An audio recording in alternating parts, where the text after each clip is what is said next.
Basically यहाँ पर business सबसे पहली महत्वपूर्ण चीज़ है सबके दिमाग में। कला बाद में कहीं तो चौथे पांचवे मतलब उस पर आती है नंबर पे। Conflict driven cinema is very male idea because the male mind thinks like that. Central conflict, structure, 3 acts, it's all very beautiful and it works really well, but that leads to a masculine film. तो cinephile community बहुत powerful community है, आप उनको नकार नहीं सकते। अभी क्या हो गया है कि OTT प्लेटफॉर्म्स ने सिनेफाइल कम्युनिटी को नकार दिया है कि यहाँ से नंबर्स तो नहीं आते, क्रेडिबिलिटी यहाँ से आती है। Hi, my name is Pankaj Madan. Welcome to the Film Recipe, and this is the second episode of Between the Cut. आज के जो हमारे गेस्ट हैं is the most prominent face in independent filmmaking. आप Instagram पे उनसे मिले होंगे जहाँ पे वो अपनी फिल्म मेकिंग एडवाइस और इंसाइट शेयर करते हैं, और आज हम आए हैं उनके studio to ask him few more questions about films and filmmaking. So please welcome Mr. Aditya Kriplani. Welcome to the Film Recipe, sir. Are you aware that you are the face of independent filmmaking in India? No, I'm not, definitely. There's Devashish, there are many people who are the face of Indian cinema. Okay. One of the people, yes. Maybe one of the people who's done, because you've done 6 films independently, so exactly. One of the people, yeah, that's right. Thank you. So you started your career as a novelist and you wrote 2 books, Backseat and Frontseat, and your third book, Tikli and Lakshmi Bomb. After writing it, you made it into a film. So how this transition happened, like writing a book is completely different from making a film, and these are 2 different storytelling medium. So why did you choose to make a film?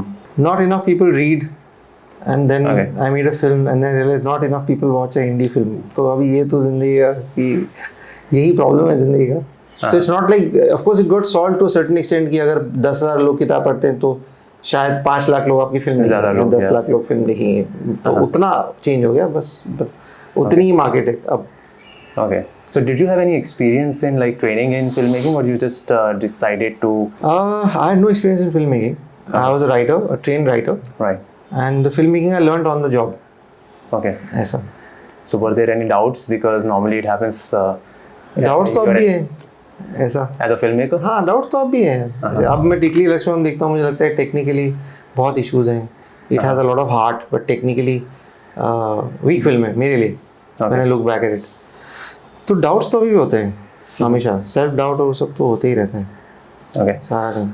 So like you're making your first film, so normally it's a challenging thing for anybody to make their first film, because people kind of are suspicious whether someone would be able to deliver it or not. So people तो यार हमेशा ही suspicious. But how did you like made this collaboration happen? How did you reach out to actors and producers and Hindi चलेगी थोड़ी बीच में. हाँ, हिंदी. तो basically अगर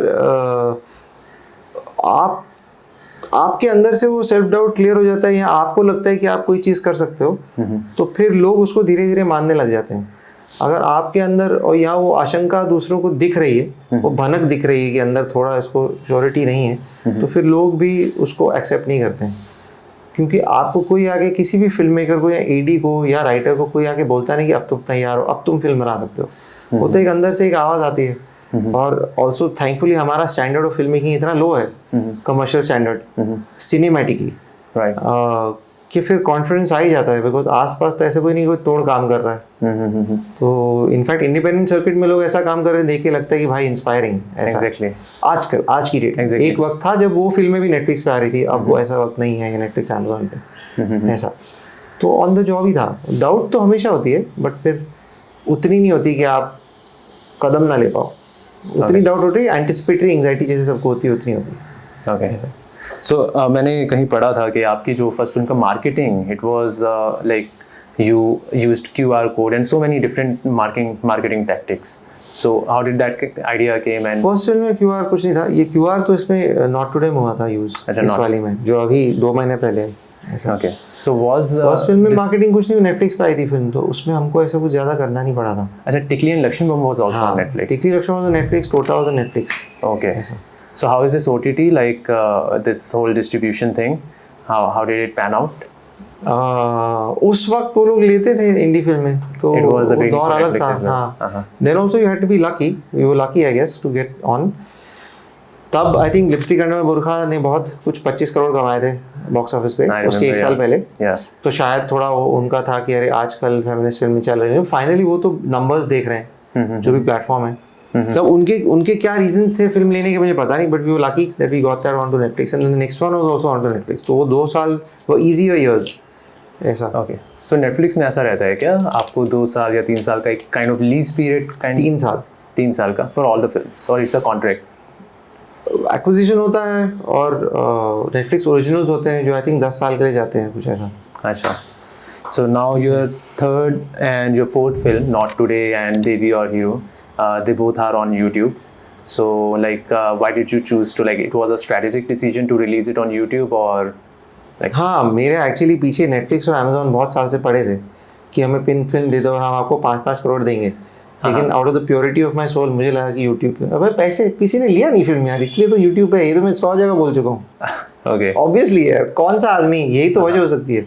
One more reason that I'm asking you, because there are so many people who are who have the film ready, but they are still not releasing it on YouTube. Because Why the did loss they can't handle, no, that's all. But And anyways, if you it is stay- not a loss. Like if they are not releasing it anywhere, is it? I didn't is it a loss? understand. मतलब अगर Netflix नहीं ले रहा, but वो दिमाग में वहां तक आना कि आप अभी वो पैसे पूरी तरह से खोने वाले हो, वो डिसीजन लोग नहीं ले पा रहे हैं। इट्स ऑब्वियसली हार्ड डिसीजन, जितना पैसा खर्चा किया तो hope to hold on to hope. It's like you and I both have a 1 in a million chance of becoming a filmmaker, successful filmmaker.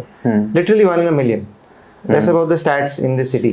Okay. हाँ, फिर भी हम ट्राई तो कर रहे हैं, तो उम्मीद पे ही तो दुनिया चलती है, तो लोगों की उम्मीद टूट नहीं रही है, तो वो लोग अब तक डाल नहीं रहे हैं। जिस दिन टूटेगी तो डाल देंगे। The problem is actually not that people don't realize that they have to put it on YouTube. The problem is that they don't realize कि आपको उतनी ही मार्केटिंग करनी है जितनी कि अगर Netflix ले लेता तो आप कितना एफर्ट डालते हो उसको गेट सीन। YouTube पे डालने के बाद भी आपको उतना ही काम करना पड़ेगा। वो लोग नहीं समझते हैं, उनको लगता है मैंने बड़े बड़प्पन में अपने पैसे छोड़ दिए तो अब YouTube पे डालेंगे तो मैंने इतना अच्छा काम किया कि अपने आप होगा। वो किसी का होता नहीं, तो आपने किसी की फिल्म के बारे में कोई जानता नहीं है। Right. That's all. But as I'm saying, the point is कि nobody puts their films onto YouTube if they have a better option. Because I remember मैं दिबाकर बैनर्जी का एक इंटरव्यू देख रहा था, उनकी कोई फिल्म है 30 शायद, जो कि नेटफ्लिक्स के पास पड़ी है पिछले काफ़ी सालों से। सो हिज रिस्पॉन्स वाज कि यार मैं यूट्यूब पे डाल लूँगा, मुझे फिल्म वापस तो कर दो। So I am looking for producers to take the film back from Netflix so that I can put it on YouTube, because वो भी रिलीज नहीं करे। I want people to see my film. So it's like that kind of thing कि people should able to watch it. You have put so much effort of course, but it's only when nobody else, like when it's not getting sold, the ideal situation would of course be that your film gets sold and you recover the money and then you get people to see it ना। Right. मतलब who will say कि पैसे गए पूरे film के मीठी नदी में और फिर मैं उसको YouTube पे डाल दूँ, ऐसे तो किसी को। It's only when you have no other option, and having no other option gives you a lot of strength in life, I think, to take different decisions. ऐसा it's like we move to Frankfurt now because my career was not going well. अभी ये जो आपने trailer देखा जिसके बारे में हम बात नहीं कर सकते हैं अभी, लेकिन वो फिल्म पहले बन गई होती तो फिर मैं फ्रैंकफर्ट शायद नहीं जाता, बिकॉज हमारी idea of success is the biggest बेड़ी इन आवर लाइफ। अगर आप एक शहर में सक्सेसफुल हो तो आप कभी वहाँ से हिलोगे नहीं। Right. या आप एक कोई चीज कर रहे हो, एक विचारधारा है जिसके तहत आपको बहुत सक्सेस मिल रही है, तो आप उसको बिल्कुल ही बदलोगे नहीं। जब कोई चीज नहीं चल रही है तब आपके पास इनफैक्ट वो शक्ति और फ्रीडम आ जाती है कि आप कुछ अलग विचारधारा का उपयोग करें। नॉर्मली ऐसे होता है। तो रॉक बॉटम और things not working are a great time to make change. That's what I feel. Okay, ऐसा। सो वैसे अभी लाइक इंडिपेंडेंट फिल्म मेकिंग के लिए what do you think, how is the scenario in India independent film makers के लिए? बहुत खराब है यार, क्या ही बोलूँगा। But it's not, I think in Hindi cinema it's the worst. Marathi cinema is also not a great time at this point for independent filmmakers. Right. And that's also because OTT platforms don't buy indie films. And I understand their point of view as well. They are looking for the numbers. Basically, जब एक Apple iPhone आता है और वो एक challenger brand है, तब उनकी स्ट्रैटेजी बहुत अलग होती है। जब एप्पल मेन ब्रांड बन जाता है उसकी स्ट्रैटेजी बहुत अलग हो जाती है। अब एप्पल क्यों नहीं वो एड्स कर रहा है कि आउटसाइडर ये वो खुद ही वो मैक बन चुका है, मतलब वो खुद ही विंडोज बन चुका है। अब एप्पल मेन है, विंडोज वो ऐड करेगा एप्पल के साथ, उल्टा हो गया। तो जब आप चैलेंजर ब्रांड है, जब OTT प्लेटफॉर्म इंडिया में आए वो चैलेंजर ब्रांड थे, वो थिएटर को चैलेंज कर रहे थे, टेलीविजन को चैलेंज कर रहे थे, तो फिर एजी कंटेंट आता है। जब आप चैलेंजर ब्रांड की गद्दी को छोड़ के PM बन जाते हो तो फिर कोई रिस्क नहीं लेता कोई, यही same It's like every startup. हाँ, it's like anything else because the stakes are so high then, and then the control is in the hands of some investors and वो control आपके पास नहीं रहता। It becomes more business oriented हाँ, and less बिल्कुल, creative. So you can't blame them because their goals have changed. मतलब कोई ना आपको, it's very easy even for me to get very sour and say कि ये लोग ऐसे हैं वैसे हैं, but वो तो अपना जॉब कर रहे हैं यार. वो जब वो प्लान्स मैच हुए तो लकीली हमारी कुछ फिल्में निकल गई. हम सब लोग हैं, सब star indie film makers and मेरे जैसे लोग, सबकी फिल्में निकल गई उस दौर में 3-4 साल के नेटफ्लिक्स अमेज़न पे. जब उनके गोल्स चेंज हो गए तो फिर that was just bad luck. ऐसा है. So now we have to find some other solution over time. So वैसे like what do you think, जैसे Netflix and all these OTT platforms are anyways overly crowded. अगर ये independent filmmakers की फिल्में ले भी लें, but I think the challenge comes कि every day they are releasing so many movies, it anyways get lost. So do you think platform like Mubi, it has an advantage or? I won't comment on movie per se, but I would say like a Netflix and Amazon for example or a Zee. अगर आप channel चला रहे हो और आप उसके head हो, तो आपको सक्सेस के पैरामीटर्स दो सिरे से देखने पड़ेंगे, व्यूज एंड क्रेडिबिलिटी. अभी हम सिर्फ व्यूज और नंबर्स के हिसाब से देख रहे हैं. क्रेडिबिलिटी भी तो एक चीज़ होती है, क्वालिटी भी तो एक चीज़ होती है. अगर आपका ईयरली बजट 100 करोड़ है, तो 100 करोड़ की पठान खरीदने के बजाय अगर आप 80 करोड़ उसके लिए रखो, अगर आप 20 करोड़ इंडी फिल्म्स के लिए रखें, तो सिर्फ आपकी क्रेडिबिलिटी बने रहती है. वो क्रेडिबिलिटी की वजह से लोग आपको एक क्वालिटी प्लेटफॉर्म मानते हैं, जो पहले प्लेटफॉर्म्स को हम मान रहे थे जब वो एजी कंटेंट ले रहे हैं. तो सिनेफाइल कम्युनिटी से क्वालिटी का प्रचार होता है. मतलब अगर आपने एक अच्छी फिल्म बनाई, जैसे लापता लेडीज बनाई या ऑल वी इमेजिन लाइट बनाई, और वो आपने नेटफ्लिक्स पे रिलीज की, तो पहले सिनेफाइल कम्युनिटी देखती है उसको, जो लापता के साथ भी हुआ था. Like comic con, right, in the US जब मार्वल और डीसी फिल्म बना तो पहले कॉमिक कॉन जाते हैं. तो सिनेफाइल कम्युनिटी बहुत पावरफुल कम्युनिटी है, आप उनको नकार नहीं सकते. अभी क्या हो गया कि ओटीटी प्लेटफॉर्म ने सिनेफाइल कम्युनिटी को नकार दिया है कि यहाँ से नंबर्स तो नहीं आते, क्रेडिबिलिटी यहाँ से आती है. तो आप एटलीस्ट 20% अपना बजट या 10% अपना बजट क्रेडिबिलिटी पे रखो, उतना ही है. बहुत सारी कंपनीज जैसे सोनी हो या जो भी पैरामाउंट होते थे या जो भी होते थे, वो 1% एक छोटी कंपनी खोल के सब studio for credibility related films. You must have seen this even in Hollywood. Right. हम क्यों नहीं कर रहे हैं वो? मुझे लगता है वो करेंगे तो सब चेंज हो जाएगा. 10% क्रेडिबिलिटी पे रख दो, जहाँ से आपके अवार्ड्स आएंगे, जहाँ से आपकी रेटिंग्स लेटरबॉक्स IMDb बहुत हाई होंगी, आपको पैसे डालने की जरूरत नहीं उसमें अलग से एज अ प्लेटफॉर्म, जो किया जाता है आजकल ऐसा. और आपकी सराहना होगी कि अच्छा इनके पास क्वालिटी कंटेंट भी है, सिनेफाइल्स भी वापस आपके प्लेटफॉर्म पे आ जाएंगे. और फिर उससे जब अच्छी फिल्म आती है, वो कमर्शियल अच्छी फिल्म भी हो, तो वो सिनेफाइल्स ही देखेंगे, क्योंकि उसमें एक सिनेमैटिक क्वालिटी है, सिनेमैटिक कुछ एक्सप्लोरेशन है. तो फिर तो फिर एक कल्चर बनने लग जाता है जस्ट विद दैट 10%. अभी क्या है कि पैरामीटर्स ओनली नंबर्स, तो फिर तो यूट्यूब ही बन जाएगा ना भाई. यूट्यूब ही बन रहा है धीरे धीरे. जो जब शुरुआत हुई प्लेटफॉर्म्स की इंडिया में, जो कंटेंट आ रहा था वो ऐसा क्यूरेटेड था. अब यूट्यूब बन रहा है धीरे धीरे. लिटरली यूट्यूब के शोज चले गए, लिटरली ऐसा हो गया. तो बस उतना. So almost every filmmaker says that no matter how much you plan, once you go on set, like everything changes. It's like a haywire on set. So what is your experience? Yeah, it is haywire. Yeah, it is haywire only. And yet, if you stick to a script, and then things are relatively clear only. Knowing that it's not gonna be the same on set, how much time you spend in planning? Plan everything, and then you accept and embrace the chaos of a set, and then allow that to show you new perspectives. ऐसा. Like I was saying ना कि जब चीज़ें सब अच्छी चल रही हैं तो फिर आप कुछ चेंज कर ही सकते. आपके अंदर बदलाव की वो फीलिंग ही नहीं आती है. आपको कुछ बदलना नहीं है, आप ठीक हो, खुश हो. जब सब ऐसे chaos चल रहा है, फिर आपको एकदम अलग नज़रिया दिखता है ऐसा. From a long time, Hindi film industry is divided into two parts: parallel cinema and mainstream. Parallel आज independent कहा जाता है. So since COVID, we have seen this shift कि mainstream is moving towards Telugu or Tamil. They are relying on Tamil actors, Tamil directors, or their technicians. Whereas independent cinema is relying on Malayalam actors. All We Imagine as Light is one of the example, and you are also planning to make a Malayalam film next. So why is this shift happening? Like, where does Hindi film industry lies here? I just think that because of the culture that has been formed down south, basically यहाँ पर business सबसे पहली महत्वपूर्ण चीज़ है सबके दिमाग में. कला बाद में कहीं तो चौथे पांचवे मतलब उस पर आती है नंबर पे. तो क्योंकि बिजनेस सबसे इम्पोर्टेंट चीज़ है, तो कल्चर ऐसे पिछले 130 साल जब से सिनेमा शुरू हुआ, वहाँ से कल्चर ऐसे धीरे धीरे कर करके पूरा ही बिजनेस ओरिएंटेड हो चुका है। ऐसा नहीं कि मलयालम फिल्म इंडस्ट्री में बिजनेस इंपॉर्टेंट नहीं, उनकी ब्लॉकबस्टर सिनेमा है, लेकिन उन्होंने पूरा कल्चर बिजनेस के बारे में नहीं बना दिया। और ये शुरुआत हुई थी जब हमने किसी एक मार्केटिंग वाले ने डिसाइड किया कि हम ये 100 करोड़ वाला वो शुरू करेंगे। उसके पहले कॉन्वर्सेशन होती थी silver jubilee, golden jubilee, platinum jubilee, कि कितने वक्त के लिए फिल्म एक थिएटर में चली है, मतलब कितने लोगों ने वापस जा जाके फिल्में देखी। वो जो दायरा बदला कि हम पैसों के बारे में बात करेंगे। अभी आपके माँ बाप और आपके घर में भी, आपके माँ बाप नहीं बट हमारे माँ बाप, यहाँ लोगों के माँ बाप भी घर पे ब्रेकफास्ट टेबल पे इस फिल्म ने 100 करोड़ कमाए वाली कॉन्वर्सेशन करते हैं। ये जो कल्चर आया है, उसके बाद हमारा पूरा कल्चर ही खराब हो गया सिनेमा का धीरे धीरे, बिकॉज सबकी बातचीत ही सिनेमा के बारे में वही होती है कि कितने पैसे बनाए। वैसे ही आपके दिमाग में आपके माँ बाप बैठे हैं, इनके दिमाग में इनके माँ बाप बैठे हैं जो बोल रहे हैं कि तेरे बैंक में कितनी सेविंग है, तू पैसे कितने कमा रहा है, तू कैमरा का जॉब तो कर रहा है लेकिन पैसे कितने।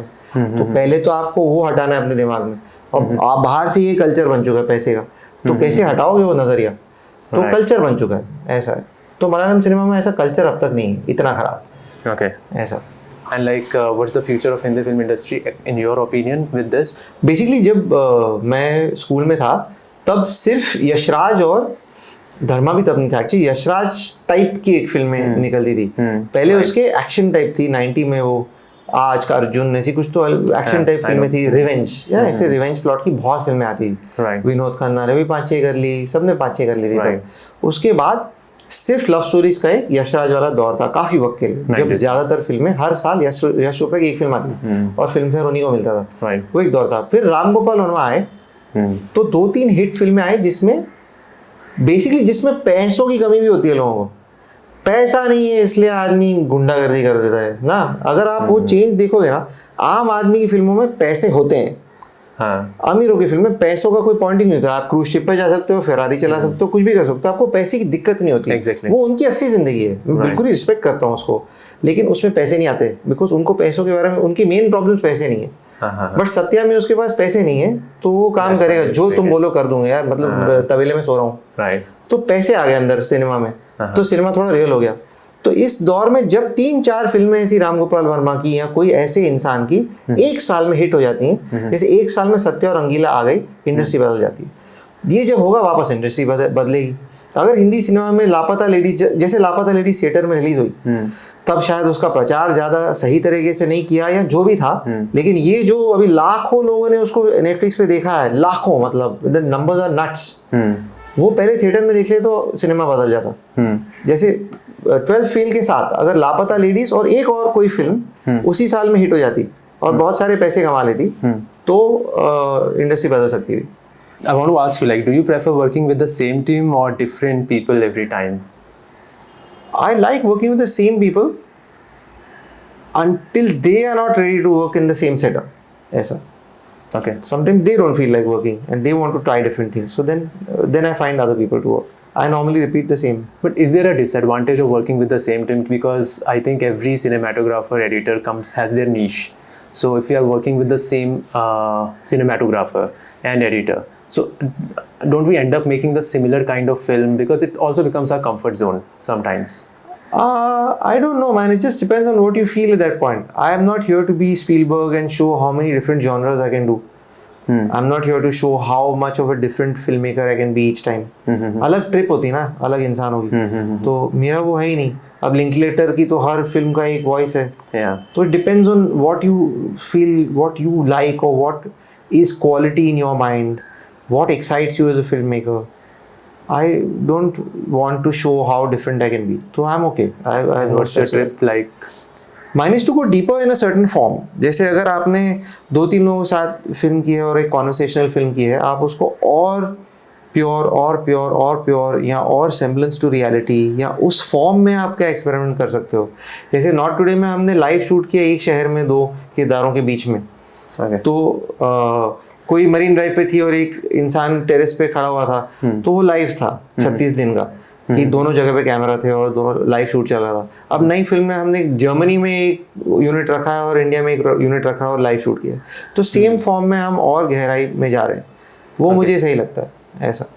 जैसे हॉन्ग सैंग सू की फिल्मों देखोगे तो पीपल जस्ट टॉक, उसने 30 फिल्म तो बना ली होंगी ऐसी, तो it's just like that, depends on what is exciting for you. हाँ, मुझे नहीं बताना भाई मैं कितना अलग क्या फिल्में करूँ यार, क्या अलग अलग फिल्म बनाता हूँ, वो और किसी का ट्रिप होगा। Okay. Nowadays, when you write a story, do you write in a screenplay format first, or you just, because you are more used to writing in a novel form, and then you translate it into screenplay? No, I normally write in a book. अच्छा. तो मैं in fact अभी यहाँ पे मेरी किताब होगा ही वो बैग में, you just pass me a bag, it's just there. So I basically write in a book all the time. Okay. And till I start writing, I finish one draft of the story itself in a book. Okay. So all rough writing, character sketches are handwritten. Okay. And then at some point, thanks. So in like wherever I am in my bag, there is a book, and there's always something being written. So now there's this story called "आग का दरिया है डूब के जाना है," which I won't tell you anything about. But so then I'm always writing my hand. Okay. And then at some point, after the character sketch, the physiology, sociology, psychology of the character, thank you, has been done, then I'll start writing. जब कहानी का एक पूरा draft, sequence of events, ये होता है फिर ये होता है फिर ये होता है, अगर वो एक पूरा कर चुका हूँ and it's working, then I start writing you know the beginning and ending पूरा, मतलब पूरा जो एक कहानी जो है, कहानी एक बार मुझे clear हो गई. Clear. And how much time do you usually take to write a story? Ideally to finish an entire screenplay between 6 to 9 months, but yeah, it should be 6 to 9 ये जो यहाँ पे मैं 25 दिन में आपको स्क्रिप्ट दे दूंगा, फिर वो ऐसी ही कहानी। Okay, because I've seen in almost all of your films, story is very unique part. Like every film has a different story, and one of the most important thing in almost all of your stories is that every film is women oriented. Being a man, how do you ensure that you are able to justify with the female needs and their complexities? I can't say if I've justified that. Only you can ask women who've seen the films. Me answering that question doesn't make sense. It's not fair. But जैसे मैं तो सिंधी गोरी चमड़ी वाला लड़का हूँ जो आया है कहीं तो बलूचिस्तान के साइड से, जो सिंध का हिस्सा था, तो मैं जैसे एक महाराष्ट्रन कैरेक्टर लिख रहा हूँ, जैसे मैं एक सेक्स वर्कर का कैरेक्टर लिख रहा हूँ, जैसे मैं एक औरत का कैरेक्टर दिल्ली में लिख रहा हूँ। मैं दिल्ली में रहा नहीं हूँ कभी, मैं दिल्ली की मेट्रो में रोज ऑफिस नहीं जाता था, Right. मैं एक सुसाइड प्रिवेंशन काउंसलर नहीं हूँ, मैं 55 साल का आदमी नहीं हूँ, मैं एक बोरी मुस्लिम लड़की नहीं हूँ, वैसे मैं एक लड़की नहीं हूँ। So how do you get these stories, ideas and motivation? Because नहीं, मतलब कि आप तो वही लिखने आते हो अब जो आप नहीं हो ना, नहीं तो मैं तो यही लिख रहा हूँ, मतलब मेरी गानी लिख रहा हूँ, तो इसलिए for me it's not that that I am trying to be someone else, or that meaning it's not like I don't see it as away from me. Don't you think the stories that we write, they come from our personal experience, like if something that we have lived? I think that the inner journey of things is from what you have lived. अगर आपने एक मुस्लिम आदमी होके subjugation देखा है तो शायद आप एक ब्लैक नीग्रो की भी कहानी लिख सकते हो, शायद ऐसा मुझे लगता है। उसकी कोर थीम क्या है? अगर उसकी कोर थीम है सब्जुगेशन, उसकी कोर थीम है इनजस्टिस बेस्ड ऑन माइनॉरिटी और lack of power in that community, तो फिर आपको किसी और कम्युनिटी में या किसी और पर्सपेक्टिव में वो चीज़ अगर फील हुई है तो आप शायद लिख सकते हो। शायद, ये तो मुझे पता नहीं, ये तो कोई emotion has to be the same. शायद। So what has been your biggest learning as a filmmaker in last 6 years? बाप रे, I don't know यार, ये बहुत भारी क्वेश्चन होते हैं। Biggest, I don't know man. Like every time you finish a film and then you're like, okay, this is something that I'm not gonna repeat in my next film. ऐसी कोई biggest learning तो नहीं है, हर film में अलग अलग चीज़ें आप सीखते हो, आप समझते हो। अगर आप एक थोड़े आत्मनिरीक्षण वाले इंसान हो तो हर फिल्म में कुछ नई चीज़ आपको सोचनी पड़ती है अपने बारे में। बाकी तो बिगेस्ट तो कुछ नहीं। आप एक स्पेसिफिक फिल्म पूछोगे तो फिर भी मैं सोच सकता हूँ, बट ऐसे तो बिल्कुल ही।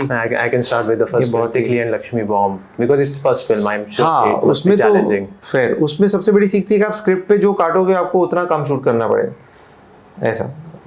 3 hours 45 minutes का फर्स्ट कट था, 3 hours 50 minutes, और जो फाइनल फिल्म थी वो 2.5 hours की थी।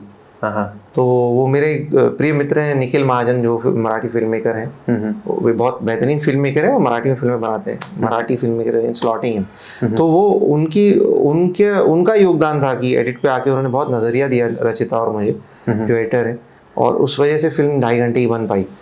तो उस पर तो मेरी सबसे बड़ी सीख थी कि तो इसलिए जब हम नॉट टुडे बनाने गए 90 मिनट की फिल्म थी और मेरा 55 पेज का स्क्रिप्ट था। ओके।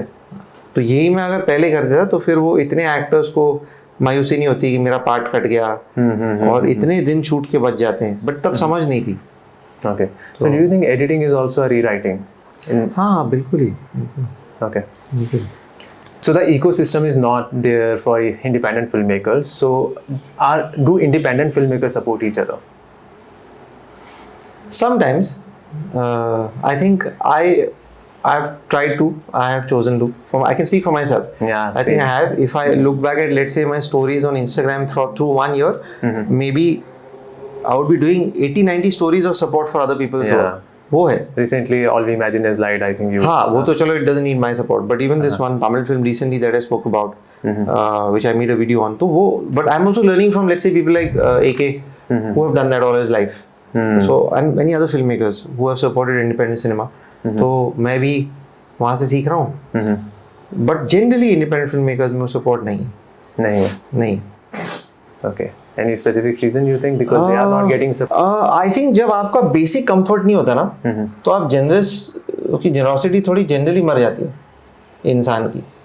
जब आदमी को मैं दे दूं एक बहुत बड़ा पत्थर और बोलूं कि इसको धक्का मारो, आपके बॉडी के साइज से 3 गुना ज़्यादा पत्थर को आप धक्का मार रहे हो, तो बोलो उसके बीच में तू अपना पानी और किसी को भी दे दे, शायद। बट क्या है कि ये एक फैक्ट है, बट दूसरा फैक्ट ये कि सबसे ज़्यादा ज़रूरत हमको ही है। Exactly. तो while moving, pushing that rock, you have to still try to help someone else also once in a way, because that's the way all of us will get out of this. अकेले हम नहीं निकलेंगे। अगर आप एक दौर देखो जब इम्तियाज साहब, विक्रमादित्य मोटवाने साहब, अनुराग साहब, ये सब साथ में आ गए फिल्म इंडस्ट्री में शुरुआत से, सबने एक दूसरे की सराहना की, एक दूसरे के काम की सराहना की, बात की एक दूसरे के काम के बारे में, तो एक वो कम्युनिटी वाली फीलिंग कहीं तो होती है मुझे लगता है, बट अब तो बहुत ही कम है ऐसा, unfortunately. One advice if you'll have to just give for independent filmmakers. If it's not personal and it's not dealing with your own fear, don't make it. That's all.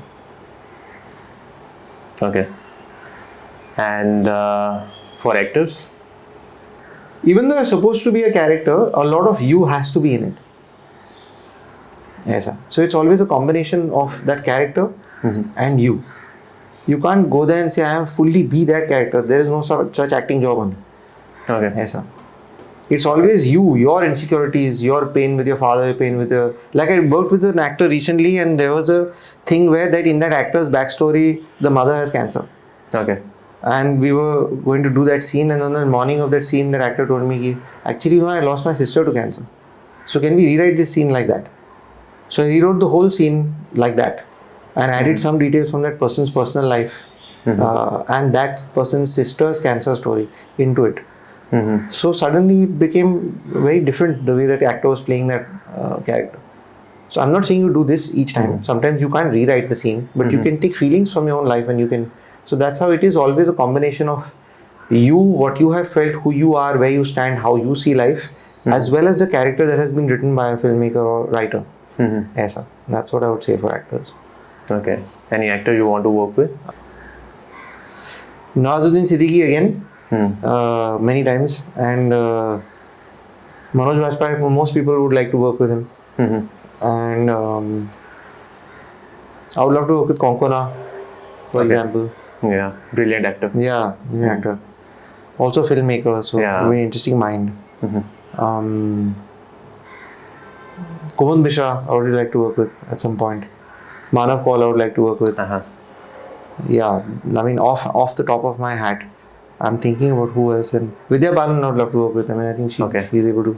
And I think Alia is a really good actor. Alia Bhatt, I think she's a great actor. She's got a great intensity. Yeah, she's a very solid actor. My worry always with stars is that because they lead such different lives and their lives are so divorced from the way we see real life. So our stories come from, it's like she did Highway and I was like, wow, she's able to do that. Yeah. But then she was playing a character that is from her milieu of life, her strata of society. So it was still accessible. So my worry is just that I don't know if there will ever be a match in these two worlds particularly. Gangubai, she did That's a completely different character. Yeah, but it's shot on a set, and you have 5 crores to make the set. It looks a certain way, it feels a certain way. How comfortable are you doing raw? Yeah, that I don't know. I don't know how much of an overlap there is between my filmmaking journey and Alia Bhatt's life, but sure, if there is an overlap someday, why not? I'm not opposed to. I would love to work with any good actor. Okay. Aisa. So 2024 ki, like what's your favorite film so far? Kasturi, it's a Marathi film by Vinod Kamble, and Jaggi also, which was on movie, which is by Anmol Sidhu, and Into Happy Alleys, I think it's called. It's by Shrimoy Singh. It's also on movie. Okay. It's Hindi? It's in Hindi? No, it's in English, and it's about her time in Iran as a filmmaker. Okay. And so these 3 films I think would be the best I've seen.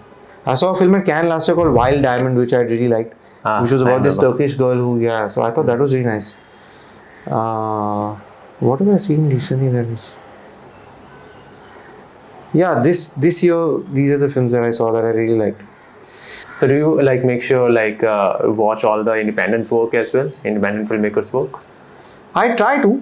It has become more and more important for me to create a sense of community. So I do try to see a lot of independent filmmakers work going ahead. I hope I can do more of that. And the strangest thing is, this year I've realized that the best work I've seen has been independent film. So then they're really excited. I'm not doing it out of some sense of community or just doing it out of like wanting to see good cinema. Right. Girls Will Be Girls recently came on Prime. Yeah, I haven't seen it yet, but I will soon. I saw All We Imagine in the Light very late, and I really liked it, and then I made this video on it. But I have not seen Girls Will Be Girls yet. I do want to see it soon. I think what happens with films like Girls Will Be Girls or All We Imagine in the Light is you hear so much about it, then you want to give it time. You're taking it too seriously in your head. If I just start the film, then like magically, like seeing anything else, you start the film for 5 minutes and the film keeps you in and then you watch the whole film. क्या हो जाता है कि आपने उस film को इतना ओहदा दे दिया अपने दिमाग में, इतनी रिस्पेक्ट दे दी उसको कि इसको तो बड़ा ठीक से करना पड़ेगा काम, और ठीक से करने में महीने निकल जाते हैं. वो होता है हर फिल्म वॉचर के साथ. मैं जिससे भी बात किया हूँ वो ऐसा होता है कि एक बार उन्होंने किसी चीज़ को एक ओहदा दे दिया है, उसमें महीने निकल जाते हैं ना, बिकॉज आप वो मस्ती में नहीं कर देते हो, आप रुके हो सही टाइम के लिए, वो सही टाइम आता ही नहीं. ऐसा हो गया गर्ल्स विल बी गर्ल्स के लिए. Okay. Your top 5 favorite films, the films that have inspired you to become a filmmaker? See, I had a list of older 10 films, like from older time, and then I had a modern list. अब मेरे को ऐसे तो याद नहीं आ रहा, but modern list में, for example, there is Climax, there is Marriage Story, there is, man, I saw a film very recently which went onto that list immediately. It's called Close or Closer. It was on Mubi. It's about these 2 young boys, their friends, and Close. Yeah. So these films like this, there are these 4-5 that are. Kasturi is definitely on that. And olden times ka films were Tare Zameen Par, Dhobi Ghat, India se That's All, and Pather Panchali. Of course, that's like maybe top on the old list. And Red, short film about love. Blue, Where is the Friend's Home? Silence of the Lambs, Dances with Wolves. These would be Thelma and Louise. These would be in those few films. Kill Bill, which I can see again and again and again. So these films would probably come in that older top 10 films. That's it. Newer list has these newer films. So any of these filmmakers that have inspired you the most, like किसका काम ने सबसे ज़्यादा Interestingly, sometimes your favorite filmmakers' films may not be in your top 10. Yeah. So what's happening is I've realized that you tend to buy into a filmmaker's persona and their life and their choices and what they're doing for independent cinema, or what are the strides that they're taking to make changes in cinema. Sometimes you tend to like filmmakers, and of course they can't be bad filmmakers, they're very good filmmakers, but their films may not come into your top 10. So this happens very much. Like there's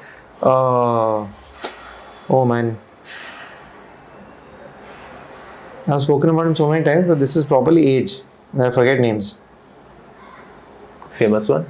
No, he made I, Daniel Blake, and he made The Wind That Shakes the Barley, or I'm forgetting the name of the film exactly, and he made British filmmaker.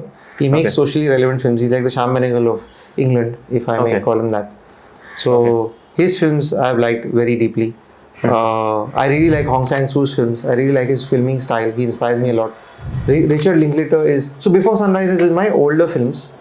Yeah. One of the Actually, favorite. after Before Sunset, the second one. Exactly. Second one, It's yeah. my favorite. Yeah. So there are filmmakers that I've looked up to.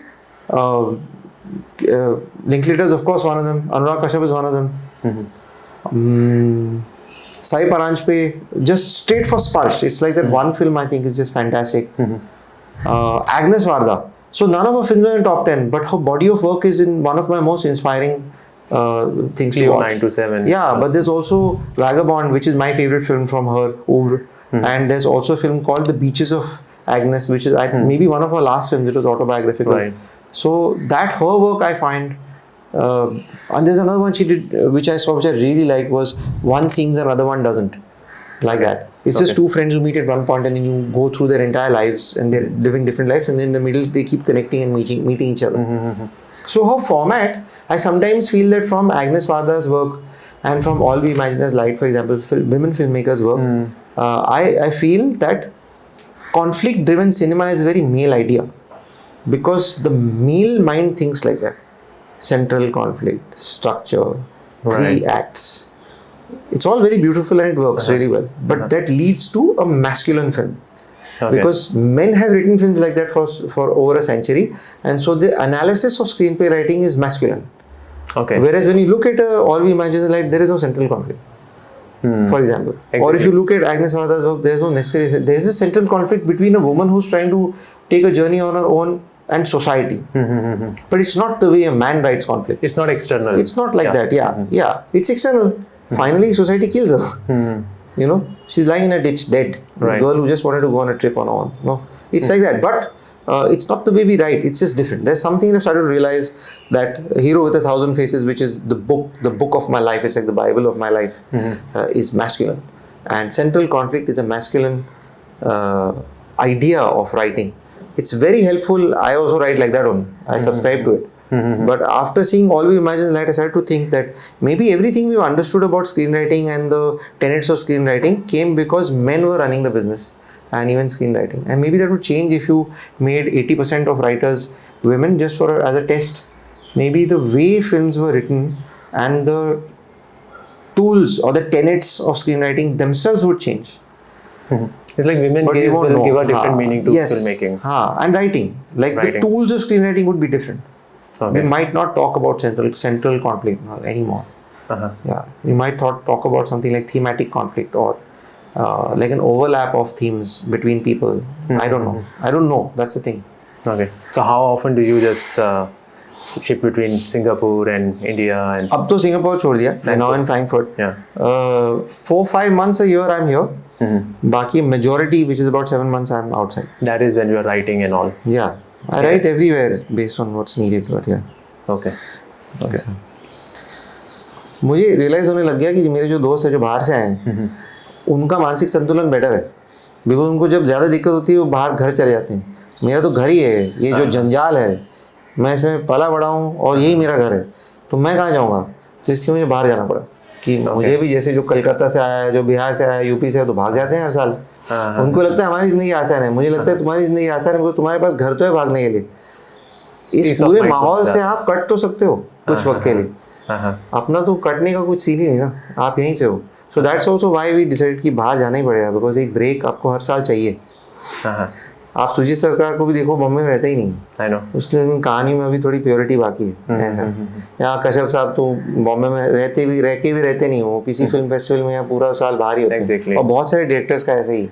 अब तो actors भी ऐसे करने लग गए, वो London में रह रहे हैं. विराट कोहली लंदन में जाके परमानेंटली शिफ्ट हो चुका है. तो ये है कि जो बम्बई से उनको अभी लगने लगा कि अगर थोड़ा वक्त आप बाहर ना रहो तो फिर तो भाई प्योरिटी तो चले जाती है. ये शहर ही मिलावट का है ऐसा नहीं. मेरा शहर है, अपना शहर है, मैं प्यार करता हूँ शहर से, नफरत भी करता हूँ, प्यार भी करता हूँ, लेकिन ये शहर मिलावट का शहर है.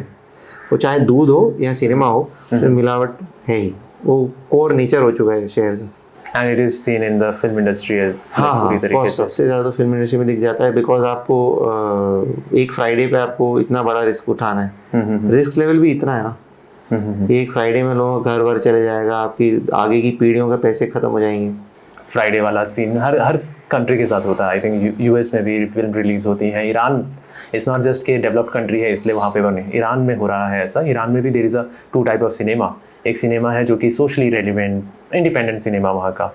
सो they are trying to make that balance. I think Malayalam में भी बैलेंस है। So Hindi film industry being such a major film industry है, हॉलीवुड के बाद सबसे ज़्यादा मूवीज़ हम रिलीज़ करते हैं, why are we not able to create that balance? I don't know, it's too far from my circle of influence and understanding कि बॉम्बे में बिजनेस थिंकिंग क्यों है।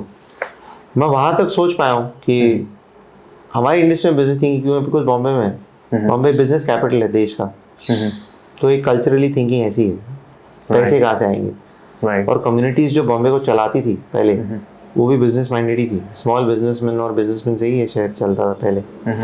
तो वो थिंकिंग फिल्म मेकिंग में भी है, बट वो क्यों है वो तो मेरी सर्कल ऑफ इन्फ्लुएंस से इतना दूर है, वो किसी हिस्टोरियन से पूछना पड़ेगा कि बम्बई में बिजनेस माइंडेड थिंकिंग कहाँ से शुरू हुई और क्यों है ऐसा। But most of the people who are in the film industry, they are coming from other parts of the country. So probably अगर मुंबई का अगर ये कल्चरल प्रॉब्लम है या जो भी सिस्टमैटिक प्रॉब्लम है, doesn't mean कि दूसरे लोग जो डिफरेंट छोटी छोटी सिटीज से भी आ रहे हैं, why are they falling for it? Actually one thing that I can say is कि जब हमें इंडिपेंडेंस मिली और हमने प्योर कैपिटलिज्म अपनाया तो गड़बड़ तो वहीं शुरू हुई। हम जर्मनी जैसे या फ्रांस जैसे अगर कैपिटलिस्ट प्लस सोशलिस्ट स्ट्रक्चर अपनाते तो शायद अलग होता। हमने कहा कि हम सोशलिस्ट हैं लेकिन वो तो ऐसा कुछ था नहीं। We have been a pure capitalist country. नहीं तो पेंशन होनी चाहिए, वर्कर्स यूनियन होना चाहिए, ना यूनियन है ना पेंशन है, तो फिर तो कैपिटलिस्ट ना पूरी। तो कैपिटलिस्ट इकोनॉमी में तो ये होना ही है, फिर पैसे ही सबसे बड़ी चीज़ हो जाएगी। सोशलिस्ट इकोनॉमी में ऐसा नहीं है। तो आप यूरोप की फिल्में देखोगे तो उनको पेंशन मिलती है, तो उनको इतना डरने की जरूरत नहीं है सारा टाइम कि पैसे कैसे कमाए, एफडी नहीं बनाए, पैसे नहीं बनाए, सेविंग नहीं बनाए, माँ बाप को कैंसर हो गया तो क्या करें, उनको इतनी फिक्र नहीं होती, वो गवर्नमेंट संभाल लेता है। तो जब गवर्नमेंट एक किस्म की इकोनॉमिक स्ट्रक्चर उठाता है या वे ऑफ थिंकिंग उठाता है, तभी आपका गेम खराब है। उसके आगे आप क्या करना है। So we are no different from America, we are the same, we are no different from the UK, exactly the same, but we are very different from Australia, very different from न्यूजीलैंड, very different from Europe, because those countries didn't adopt a pure capitalistic structure. Do you keep that in mind? Okay, this is a topic that can be picked up easily, or it's easy to distribute. Do these things? No, obviously not. Obviously, I've actually picked topics that are very difficult to sell, na? Because I would have had some big release, na? So now that's what. 6 फिल्मों में अब तक तो नहीं हुआ कुछ ऐसा. Because you said na distribution has always been a problem. Is there a change कि नहीं? I'll pick a topic, you know? नहीं. अच्छा. You still choose the topic that you whatever think I feel like at that point. like. And sometimes it may just be a human topic, and sometimes it may not. It's like that. It may not always be a social thing. And social is very different. Everything you say is social at some level. Even Hera Pheri is a social film. One man is lying to his mother that he is a big rich person, but he is really broke and fucked. Other man, 2 people are fighting for a property. Hera Pheri is a very real film. It's a very social film. So everything is social in some way. If you are a person who is leading a real life, then everything is social. अगर आपकी ज़िंदगी में अभी पैसे की जगह है, आपकी ज़िंदगी में जब पैसों का प्रॉब्लम ही नहीं होता, अलग पैसों का प्रॉब्लम सबको होता है, बट आपको एक आम जिंदगी, रोज़मर्रा की ज़िंदगी में आपके पैसों का प्रॉब्लम नहीं होता कोई, फिर फिल्में अलग हो जाती हैं आपके हाथ से जो फिल्म निकलती। हमारी ज़िंदगी में पैसों का तो भी प्रॉब्लम है, तो हमारे हाथ से अब तक थोड़ी रियलिस्टिक फिल्म ही निकल रही हैं, फिर वो फिल्मों में सोसाइटी का कुछ कनेक्शन होगा ही, बिकॉज वो नेचुरल फिट है वो वहाँ। That's how you look at the life. This was your experience. Because I'm naturally still connected to everything around me. I have not been able to distance myself from it and live in some ivory castle. So then it becomes natural to talk about society. Would you like to talk about how does distribution scenario look like in India? Distribution तो कुछ है ही नहीं ना, मतलब indie film का तो है ही नहीं, बाकी जो क्लासिकल चल रहा है थिएटर में वो तो चल ही रहा है। नहीं, but then what motivates you to make a movie then? Because when you know that distribution would not be there, people would not get to watch it. देखो 8 बिलियन बच्चे तो हैं, तो क्या मोटिवेट करता है लोगों को खुद का बच्चा पैदा करने के लिए? सच में मैं आपको ये क्वेश्चन पूछ रहा हूँ। I think it's more of a conditioning. I think it's more about having something personal. मेरा बच्चा, वो ये है, सेम ही है, मेरी आवाज़ होनी चाहिए, मुझे कुछ छोड़ना है। Then you stop thinking about बच्चों की ज़रूरत नहीं है दुनिया में।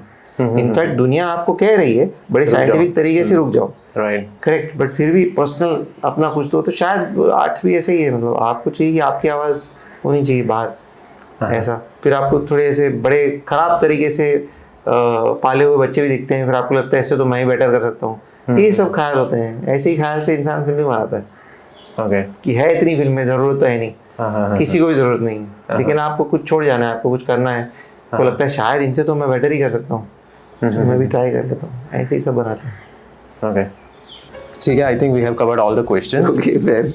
Okay, and thank you so much for your time. Thanks, man.